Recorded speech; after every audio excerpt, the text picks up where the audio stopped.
Life is a game, as they say, and I paused my game to be here. After the great isekai migration, every young boy's dream is to live out in a fantasy world and gain their abilities. So much so, many people use escapism and play fantasy-like video games. So with that being said, I've come with another webtoon recommendation. Ha Do-won is so good at grinding these kinds of games, or rather, games in general, he's bullied into playing them. Because of that, this gaming stuff is like a curse to him, but then eventually it becomes a blessing. And this webtoon is called Reality Quest.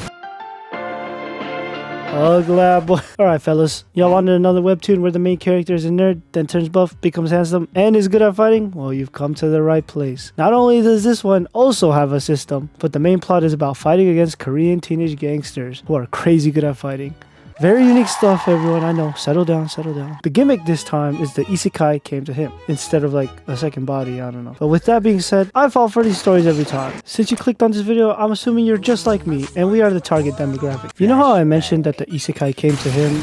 Yeah, well, this guy gamed so hard that he died from gaming. And instead of being sent to a fantasy world, he goes back in time and gets a system. Wow, regression and a system. This system gives him stats, video game-like abilities, and even passive abilities. Anything you'd see in like a League of Legends Champions Spotlight or something, I don't know. But before gaining the system, he was a loser. But he was a loser who was really good at games. So I guess people in his class dropped off their phones so he could grind items for them. So enters Dickhead number 1, which is a bully who tells him to grind for a near impossible item in an MMO. And while grinding, Ha Do-won, which is what his name is by the way, I don't know if I'm pronouncing that, meets some like Chunubio,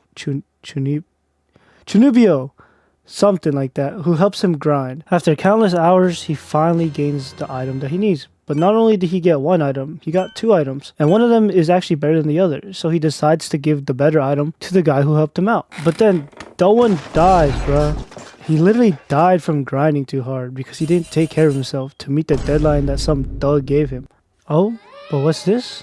He wakes right up when the goon slams his head on the desk, and he's given a whole lot of system messages and a whole lot of XP given that's calculated through the amount of XP that he's gained in every single game that he's ever played in his life. You can kind of guess what happens next with this new power.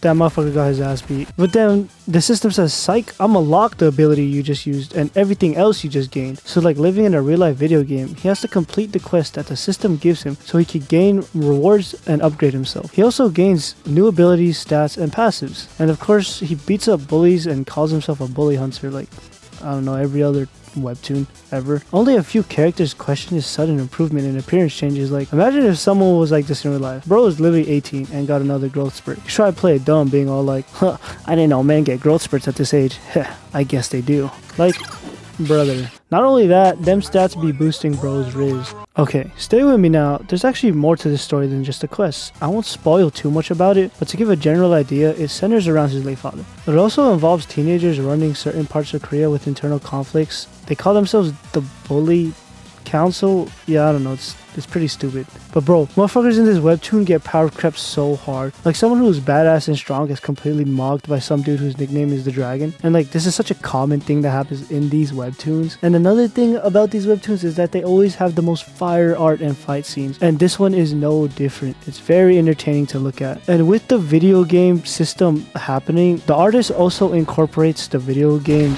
powers into it, is the best way I could describe it. The regular people don't see it, but the viewers see it. I guess it's kind of like a Demon Slayer kind of thing. But with the art being so good, the female leads are also, they're pretty bad. They're very pretty. Like this girl is so bad, her proportions don't even make sense. But yeah, if you like stuff like Lookism or any kind of high school system bully beat 'em up, watch this. It's interesting if you have a monkey brain like me. Again, y'all, we are the demographic.